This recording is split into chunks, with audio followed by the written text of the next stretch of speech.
Hello everyone, I'm Gaurav Dubey. I'm research scholar at IIT Mandi, and today we are going to talk about SWOT analysis. We will discuss in very simple language how SWOT analysis practically works. So just be with me.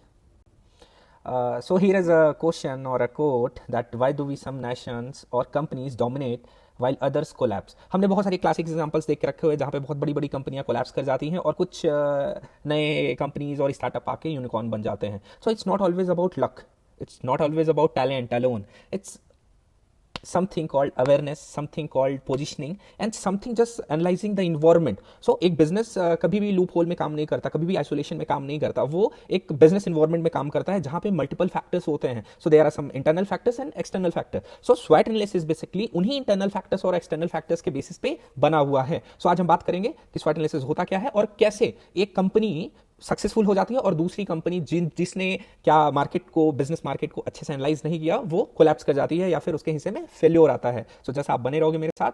सो यहाँ पे हम बहुत ही classic example लेंगे स्वॉट analysis का, रिलायंस जियो का. रिलायंस जियो सबको पता है 2016 में एंटर किया इंडियन मार्केट में और अभी प्रेजेंट हम बात करेंगे तो वो सबसे बड़ा टेलीकॉम कंपनी है, सबसे बड़ा नेटवर्क कंपनी है इंडिया में. तो अभी देखोगे कि 2016 में जो टेलीकॉम कंपनी थी, जो नेटवर्क कंपनियां थी, वो डोमिनेट कर रही थी, Airtel, Vodafone, idea. But Reliance enter करता है and Reliance offer free data and calls. Reliance आता है और वो फ्री कॉल्स, डेटा, सब्सक्रिप्शंस, हाँ, डिफरेंट प्लेटफॉर्म्स का सब्सक्रिप्शन वो फ्री में देना चालू करता है. और आप देखोगे कि 100 मिलियन सब्सक्राइबर्स, जो रिलायंस जियो के जो सब्सक्राइबर थे वो 100 मिलियन हो गए इन ओनली 170 डेज, 170 दिन में, जो फास्टेस्ट था ह्यूमन हिस्ट्री में. कोई भी कंपनी के जो सब्सक्राइबर थे, सब्सक्रिप्शन जिन्होंने परचेज करी, वो सबसे ज्यादा थे जिन्होंने रिलायंस जियो को 170 डेज में सब्सक्राइब करा.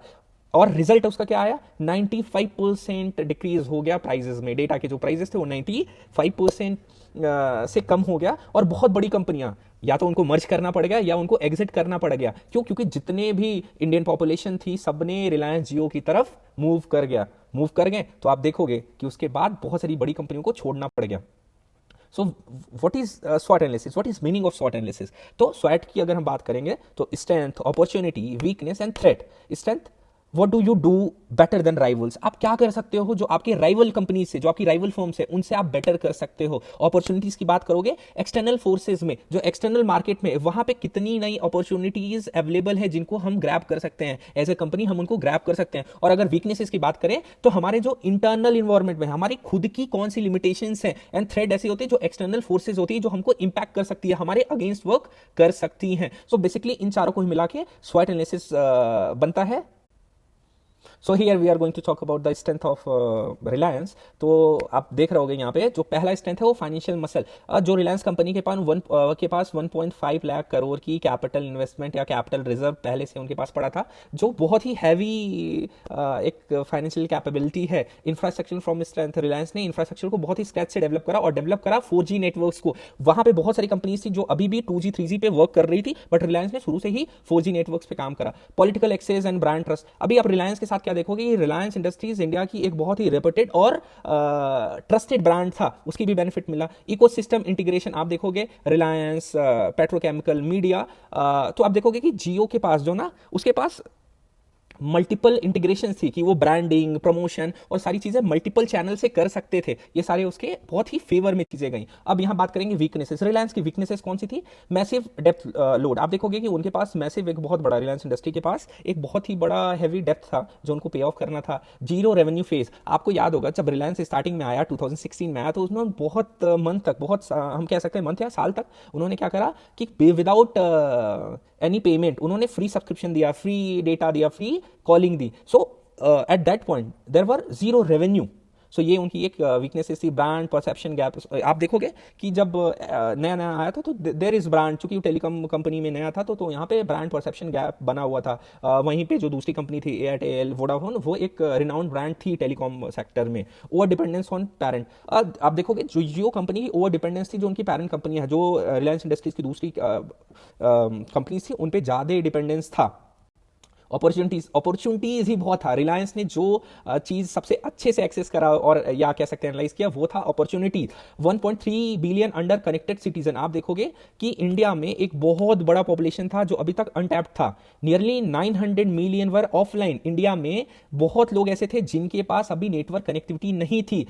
Largest in digital market. आप देखोगे ना कि पूरे दुनिया में जो सबसे ज्यादा अनटैप्ड मार्केट था वो इंडिया का ही था। नियरली 900 मिलियन पब्लिक के पास अभी कनेक्टिविटी नहीं थी, जो एक बहुत बड़ी अपॉर्चुनिटी बन के आई रिलायंस के लिए। डिजिटल इंडिया पॉलिसी आप देखोगे जब से गवर्नमेंट चेंज हुआ नियरली 2014 के बाद से, नई गवर्नमेंट का बहुत ही ज्यादा फोकस था digital payment system, digital platforms के लिए, ई गवर्नेंस, ऐसी बहुत सारी जो आप देखोगे कि पॉलिसीज थी जो नई गवर्नमेंट ला रही थी। तो ये भी एक बहुत बड़ा अपॉर्चुनिटी बन के आ रहा था। High data pricing by other companies. आप देखोगे जो दूसरी कंपनीज थी वो बहुत ही ज्यादा प्राइस चार्ज कर रहे थे। जैसे अभी Airtel and Vodafone were charging nearly 250 rupees for 1 GB, जो कितना बड़ा अमाउंट है इंडियन मार्केट में। सो ये भी एक बहुत अच्छा अपॉर्चुनिटी अवेलेबल था। Smartphone penetration search. आप देखोगे स्मार्टफोन का जो पेनिट्रेशन था मार्केट में बहुत ही हैवली, बहुत ही ज्यादा हो रहा था। नियरली 5,000 4,000 इतने ही मनी में आपको एक स्मार्टफोन अवेलेबल हो जा रहा था Indian.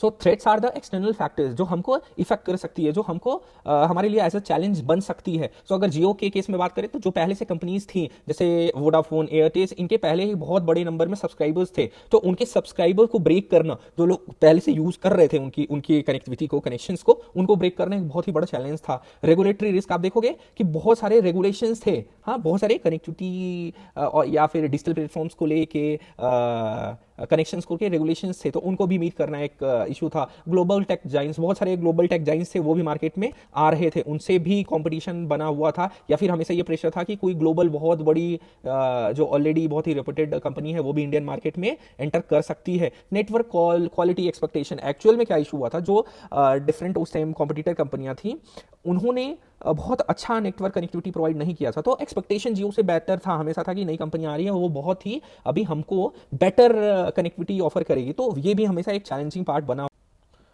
So here is a matrix which is telling the strength, opportunity, weakness and threat of Jio.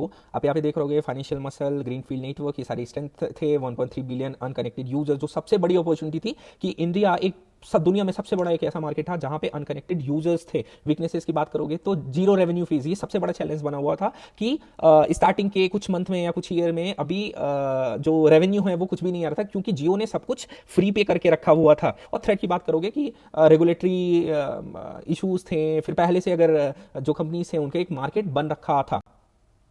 When स्वॉट analysis fails, ये बहुत ही क्लासिक है। कुछ एग्जांपल्स हैं जहां पे स्वॉट एनालिसिस फेल हुआ था। तो पहले बात करेंगे नोकिया का। नोकिया एक बहुत ही हाईली रिनाउंड और बहुत ही बड़ी एक कंपनी हुआ करती थी इन मोबाइल फोन इंडस्ट्री ना। आप देखोगे मोबाइल फोन इंडस्ट्री में नोकिया एक बहुत ही बड़ा नाम होता था, बट ग्रेजुअली आप देखोगे 2013-14 के बाद से नोकिया पूरी तरीके से मार्केट में खत्म हो गया। अभी हमको नोकिया के फोन बहुत कम देखने को मिलते हैं।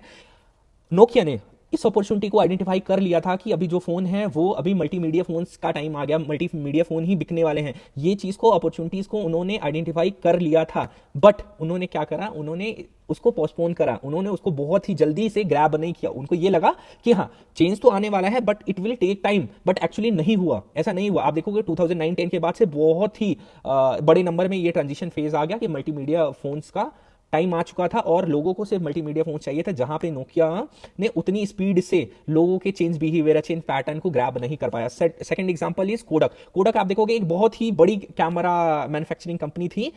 इन्होंने भी ग्रैब कर लिया था कि अभी डिजिटल कैमरा का टाइम आ गया, अभी डिजिटल कैमरा की ही डिमांड है मार्केट में। इन्होंने आइडेंटिफाई कर लिया, बट इन्होंने भी इस चीज को एनालाइज नहीं करा कि जस्ट इन अपकमिंग ईयर्स, सिर्फ कुछ सालों में ही पूरी तरीके से मार्केट शिफ्ट ले रही है। इन्होंने भी खुद को चेंज करने के लिए, खुद को मैन्युफैक्चरिंग पैटर्न को या फिर अपने खुद के प्रोडक्ट को चेंज करने में थोड़ा सा टाइम लगाया, उतने में ही पूरा का पूरा इनसे मार्केट शेयर छिन गया। फिर बात करेंगे इंडियन टेलीकॉम राइवल्स, जी जो जियो के कॉम्पिटिटर्स, जो ऑलरेडी पहले से एयरटेल, वोडाफोन, आइडिया, ये सारी कंपनीज थी, इनको भी पता था कि जियो जो नई कंपनी आ रही है वो हमारे लिए एज अ थ्रेट वर्क कर सकती है, बट फिर भी इन्होंने ये रियलाइज नहीं करा कि इस लेवल पे जो जियो है वो उनको इस लेवल पे आके इफेक्ट करेगी, और इन्होंने खुद को एज अ जियो का कॉम्पिटिटर और एज अ बेटर कंपनी खुद को प्रेजेंट नहीं किया। वहां पे इनको बहुत so strategy is not about being strong. कभी भी स्ट्रैटेजी ऐसा नहीं होना चाहिए कि आपको सबसे ज्यादा स्ट्रांग बनना है, बट आपको at the same time business environment में जो सारी चीजें अपॉर्चुनिटीज अवेलेबल है उनको आप ग्रैब कैसे कर सकते हो on basis of your strength, on